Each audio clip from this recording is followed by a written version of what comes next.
Hi everyone, this is Lewie again. I wanted to touch base with you about the Cohen hearings. I know it's been a couple of days, but I wanted to give it some thought before I go running my mouth and shooting my mouth off because I wanted to make sure I got things right. Now, the thing is, Michael Cohen was convicted of lying to Congress once already.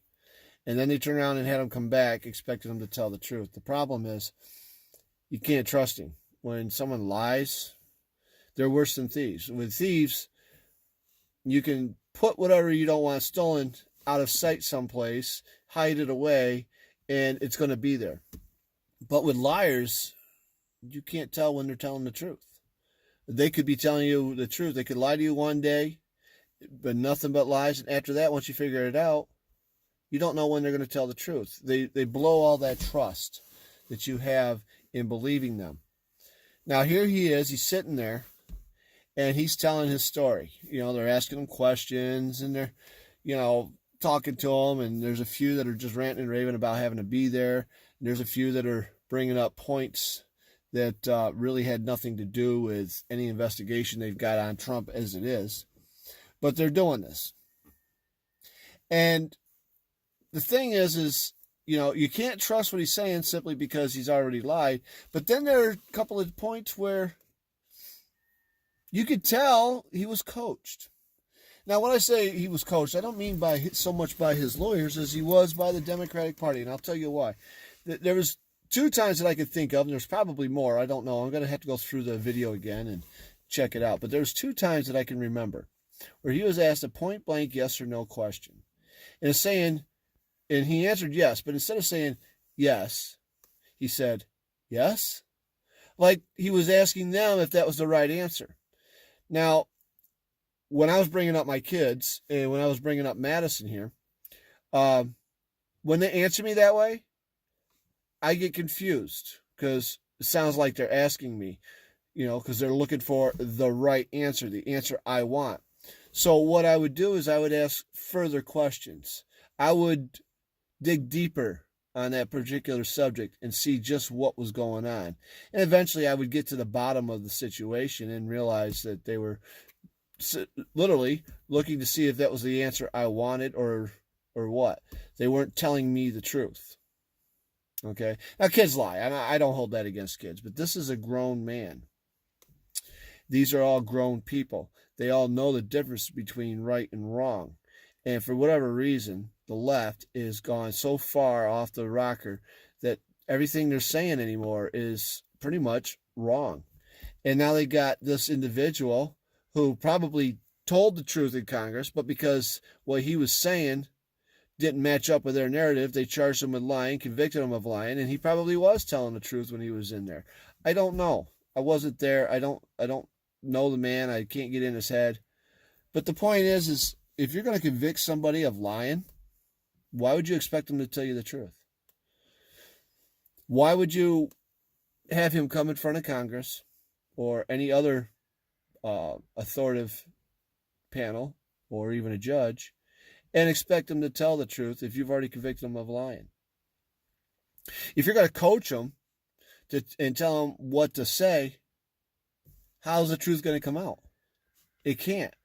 Because in order for the Dems to get their narrative out there to try and show proof that Trump did something wrong, they had to coach him to say certain things.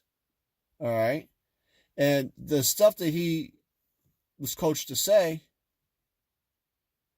could very well not match up with the actual truth.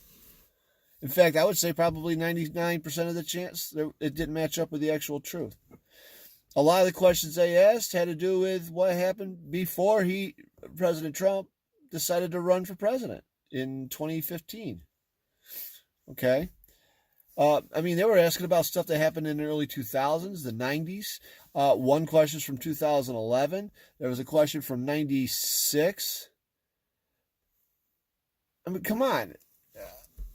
I don't know what I'm doing from one day to the next. So if I do something wrong today, why should it matter if I'm doing the right things down the road, for presidency? If I decide to ever run, I doubt I will. I don't think I want the job, at least not the way things are in politics right now. I would end up hurting somebody. But the point is, why would you take the word of a man you've already convicted of lying? Whether he was lying or not, doesn't matter. You convicted him of lying. You're sending him away for 3 years. They said he could get up to 70 years. Why would you do that? Now, my second point on that, you can see the divide amongst the senators in the House and all that, just by some of the questions that were asked and some of the statements that were made. For example, this woman, I don't know who she's a representative of, but her name was Tlaid, Talad, I don't know. But she literally accused one of her colleagues of being racist because he had a black female staffer working for his team, and she accused him of using her as a prop, making him a racist, stating that using someone as a prop to show no racism is just as racist as not having anybody, as just as racist as not hiring anybody of color or other national origin.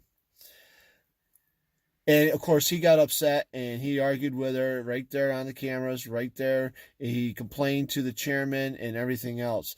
But the whole point that I'm trying to make is that woman, that female staffer, should be extremely angry, because I know every time I've gotten hired for a job, I was hired because I was qualified to do the job. Now, I have to assume it's like that for everybody, because I have no instances where, I don't know of any instances where somebody was hired at any place I've worked just because they were of a different color or national origin or whatever, or religious origin, whatever. I have to assume everybody's qualified because, let's face it, they're doing the same work I'm doing. Maybe in a different section, but they're doing the same work I'm doing.